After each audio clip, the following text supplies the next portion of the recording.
Welcome. We are pleased to have artist Angela Stout here with us today on Let's Talk About Art. Angela is a Fayetteville area artist, and you are teaching also, aren't you? Yes, sir. I'm teaching over at FTCC in the Community Enrichment Department of Continuing Education. Angela is an artist who is a spectacular artist, and you see one of her works here on the panel here, on this easel. Angela has exhibited in many of the exhibitions around town and local and nationally. Angela has been involved in several touring exhibitions of her work, and we're really pleased with her work. In talking about being an artist, what inspired you? I would just say it's always been in me. Ever since I was small, I've just always loved and gravitated to the arts, and it's just a part of me. So I can't really say a certain period of time in my life that sparked it. It's just always been there. Always been there. So yeah. Passionate for the arts at a very early age. Yes, definitely. Give me one of your first mentors that you can remember. Actually, I would go to my grandma's house all the time, and her neighbor was a painter who had a studio in her garage that was converted, and she loved to paint clowns. And she brought me into her studio and just sat me down, gave me a blank canvas and some of her paintbrushes and paint, and just let me paint, and I had a ball. So that sparked your interest in the visual arts, painting in particular. Yes. How have you pursued this passion? In other words, what you been doing? What you been getting into? Well, I had a little bit of a break when I went into the Army, and it became more like painting chow halls, like the cafeterias, painting gymnasiums, painting for brigadier generals in their offices, mostly military-themed stuff. And there was a point where I started off as an oil painter, and I converted over to acrylic because of breathing issues from all the solvents. So it was like relearning all over again how to use a different type of medium. And then I just kind of stayed home with my kids for a while, and when they got old enough, I decided I've always dreamed of pursuing an art degree, and I was going to do it, so I did it. And you came to Fayetteville State University. Yes, sir. And you were one of our painting majors, one of our stellar painting majors. And the type of work that you do are you mainly portraits? Well, if I asked you or some of the other faculty, they would say, and you would probably say, I'm a little better with still lifes. But portraits are my passion. Your passion, yes. Yes. And you have a number of portraits, themes within those portraits. Yes, there's a lot of undercurrent. A lot of people look at my work, they just will comment on the technicality of it, or the subject, or they think it's beautiful, but they don't realize that there's a lot of social justice kind of themes that run underneath of it almost subliminally through my work. I remember the first group of works that we showed, I think for your graduate show, and there were like 8 or 9 portraits that kind of lined together. And I was really intrigued by those because there was a subtle variation of the tonal qualities of the color that ran from light in one to a darker tone in the last of those 8 that were together, and I thought that was really ingenious. I just wanted to study kind of like I started off a black and white achromatic painter, and so learning color has been an adventure that's been going on since I was about 7 years now. And so I wanted to show a transition. So if you remember, the very first one was fully black and white. Yes. And then it transitioned slowly from black and white to color. And from cool to warm temperatures. Correct. And I just wanted to see how that would work. So a lot of my work is about exploring ideas and technical application, but then there's social justice, and there's also mental health in my work a lot. There's the studying of emotion. Wonderful. So tell us about this work that's on the easel here. Okay, so this one, I have a lot of different styles that I practice myself that can go from very abstract to very strong realism, and a lot of times I like to harken back to one of my favorite painters, which is Michelangelo Caravaggio, and I love the Baroque period, the dramatic chiaroscuro, the light and the dark. It's just so dramatic to me, but I like to bring contemporary painting techniques to it. So this is kind of like a throwback to my time of painting, more like Caravaggio. I enjoy delving back into it every once in a while as my technical abilities get better. So when you talk about your technical abilities getting better, you're talking about those those kind of aspects of formal design, or? I would say that getting better volume, also playing with temperatures a lot in my work. I love to play with a wide array of temperature, and how does the temperature influence volume. And so I find a lot of people focus a lot on three-dimensional being derived from value, but temperature is hand in hand with it for me, because a dark color is going to go away from the viewer, a warm color is going to come towards. Forward, yes. So you get that push-pull, but now you add temperature to it. A dark cool color and a warm light color is going to create even more push-pull in the eyes. So it's just exploring and experimenting. So that's how you approach the technical problems within your challenges, Yes. that you challenge yourself with lots of paintings, Yes. you know, in the work. So what are other kind of technical, what about scale? I've played a lot with scale. I've actually just started working on much smaller canvases recently, 12 by really? 16. And you know me, I'm usually 30 by 40, and this one here is a 24 by 30. I like to work bigger because I can stay with bigger brushes longer before I have to start, you know, getting more technical. When you work on a small scale, one little wiggle and an eye is gone, poof, because your eye is only like this big versus this big. So it's been a challenge to still see, can I pull emotion and convey an emotion in a face that's so much smaller and unable to be detailed as highly by my skill set. I know there's miniature painters that can do some amazing stuff, but for me, I'm used to working much bigger. So when we were talking about these and generating ideas, like this is the technical aspect we've been talking about. Well, part of that technical aspect is also generating those ideas. And I think we briefly touched on the idea of the themes in your work. There are a lot of African American subject matter in your work. There's a lot of social justice in your work. Which of these themes, I think, are most important to you and are most drawn to you all the time? Because many times the artwork comes back and speaks to you and say, paint me, paint me. Yes, yes. A lot of times it starts with the reference. And I was just having a discussion with a colleague about this not long ago, that when I choose a reference, I'm not choosing the racial identity of my subject. I'm choosing somebody who connects to me visually through the eyes. So I'm looking for their emotions. And what I find, and I'm not saying this is like medically journaled, this is just anecdotal from me searching through thousands and thousands and thousands of reference images of my own and other photographers, that I've noticed that on a whole, men seem to show more emotion in their eyes, which is what I'm first connected to, is the emotion being expressed in the face and the eyes, where women tend to be a little bit more blank because they're thinking so hard about getting the right angle. Do I look good? Do I look pretty? Am I sexy? And so with that, I would love to paint more females, but I don't feel that connection. I have to feel an emotional connection. And men, I feel more connected to because they suppress so much energy and so much emotions, and in society are trained to suppress, that it only leaks out through their eyes. Through their eyes. Exactly. And I find, I'm not going to say again, I'm not an expert, black males have the most energy coming out of their eyes. That's why I choose them, because there's so much, even more pressure to suppress and be more masculine and not show emotion, that I resonate. And what it allows me to do is pull what's inside of them and show it on the outside. Yeah, viewing the eyes, you see the soul of an individual. Exactly. And you can really deal with the essence of that person by looking at their eyes. Exactly. They'll tell you everything you need to know about that person. You know, how they look at you, how their eyes shift, how they move.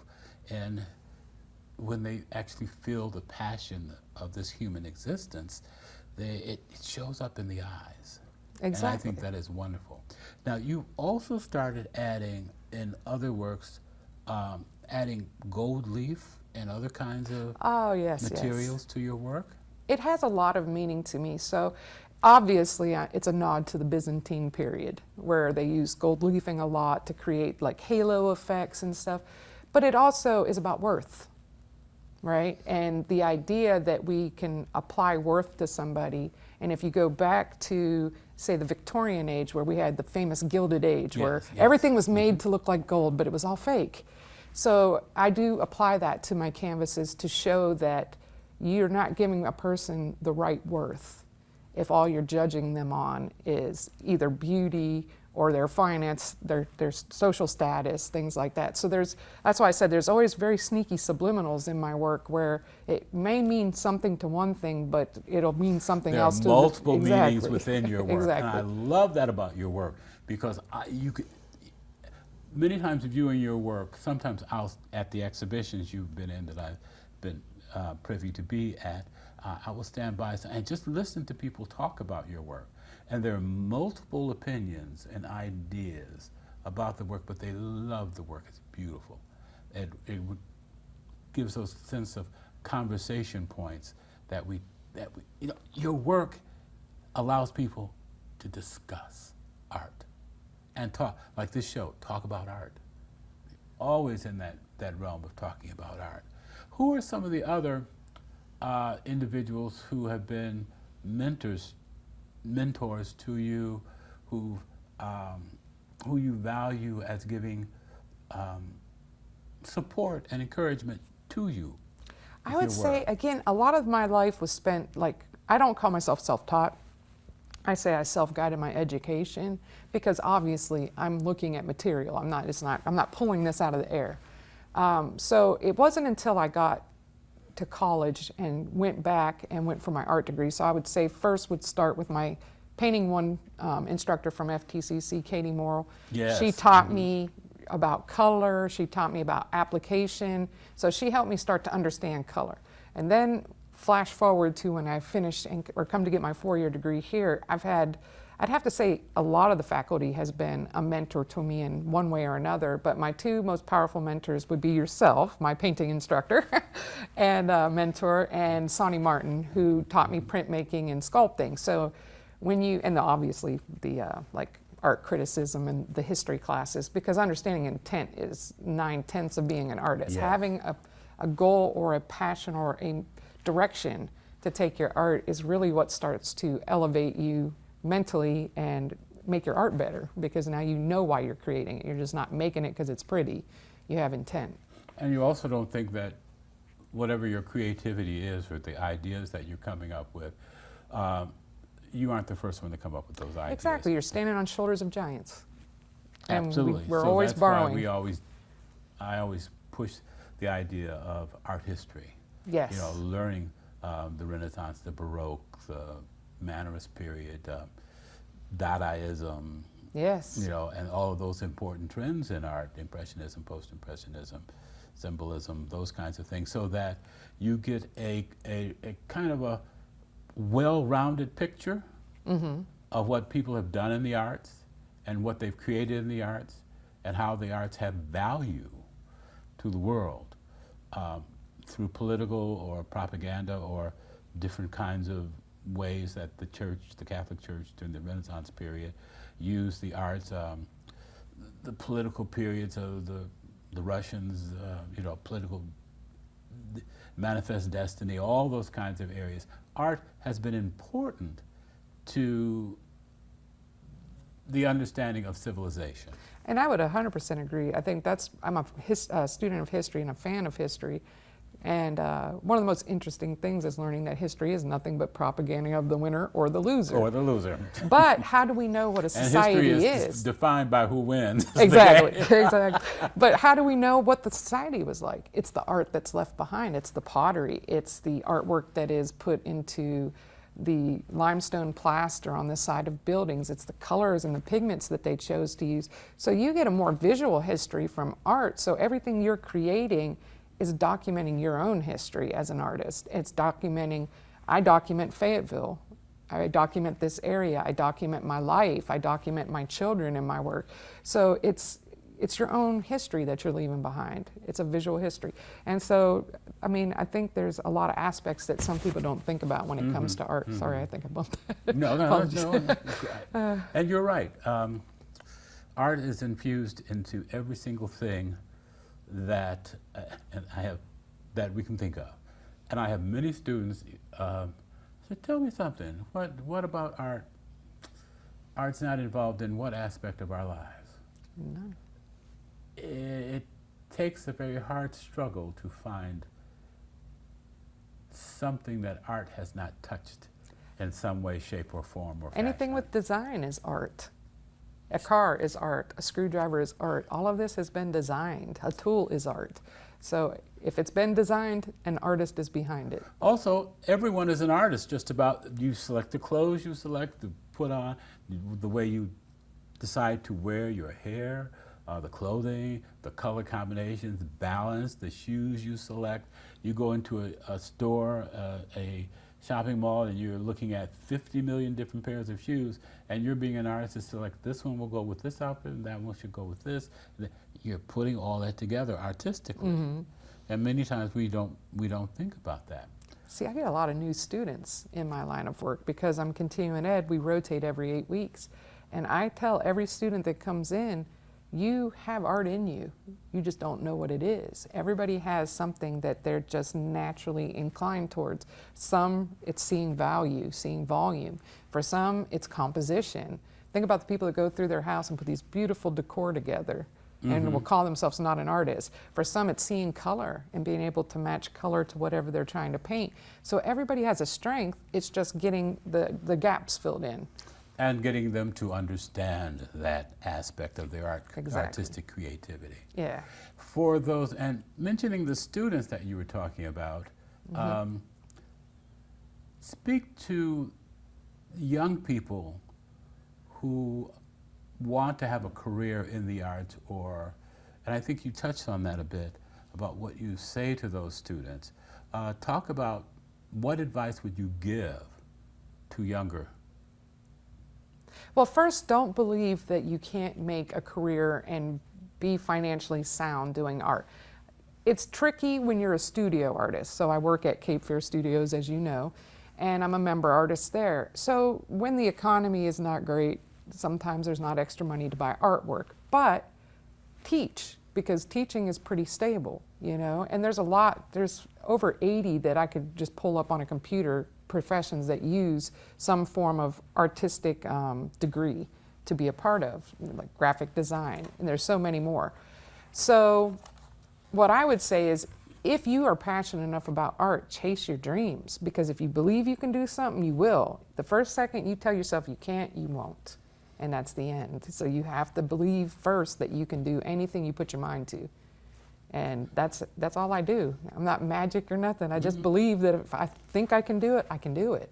And in developing your own voice. Yes. Every person has their own individual artistic voice. Yep. And what we try to do here at Fayetteville State is develop those individual voices. We don't need 30 or 40 lookalikes. What is your passion? How do you convey that passion? What do you look like, and how do you feel about that? Because there are times when other individuals may impact your decisions and your choices for the arts in doing that. And that's one of the things I could say that I most enjoyed about being here under your tutelage and all the other professors, is that you guide us, but you don't. Oh, sorry. We're just going to hold for just a second until my phone goes off, and we can edit this. Oh, I thought we were having some little snazzy music added to it. No, it was my phone going off. And, okay, let's get back to that question. Now, what was it?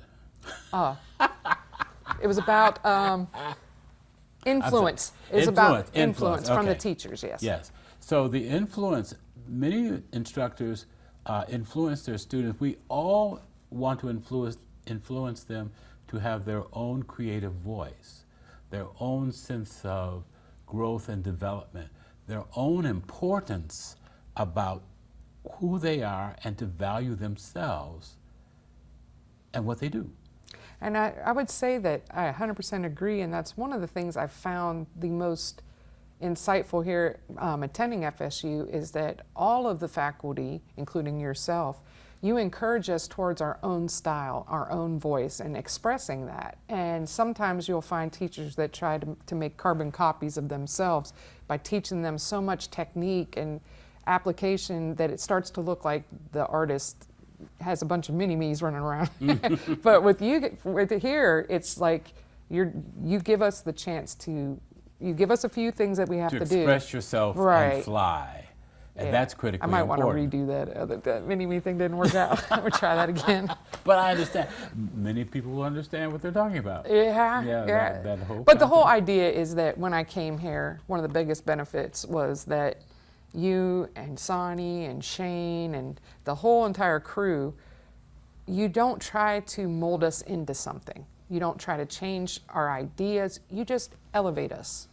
You lift us, you give us confidence, and you push us towards our dreams. You don't try to hold us back. It's not like other programs that I've been associated with. We'll just say that much. So I always appreciated that. We will support you if we see that your dreams and your aspirations, your goals, that you are passionate about that. But if you just come in to spend time and just waste time and not do anything, just do the assignments, move on, and we'll keep moving. But we want you to do your assignments. Definitely. So what are your long-term goals? Well, I have kind of been in a stasis lately of just enjoying getting some teaching experience under my belt, but I think I'm getting ready to make the next step and go ahead and pursue my MFA. Wonderful. So I would like to wonderful. probably end up teaching curriculum soon. So I would love to teach painting. I enjoy, as you know, printmaking as well. I'm kind of a painter, but a generalist kind of in as well. I like to sculpt and different things, but painting is my truest passion. And so, I'd like to stay local because I have a lot of love for this school and this campus. It's really given me so much. I love to give back. So maybe the Wonderful. future might call me this way. Wonderful. Back to the blue. That's been great. Well, Angela Stout, it's been wonderful talking to you. I've enjoyed this conversation tremendously and hope for you the best of luck in the future with all your goals and aspirations. And we'd like to thank all of you for watching us today on Let's Talk About Art. Thank you very much. I'm Dwight Smith from Fayetteville State University.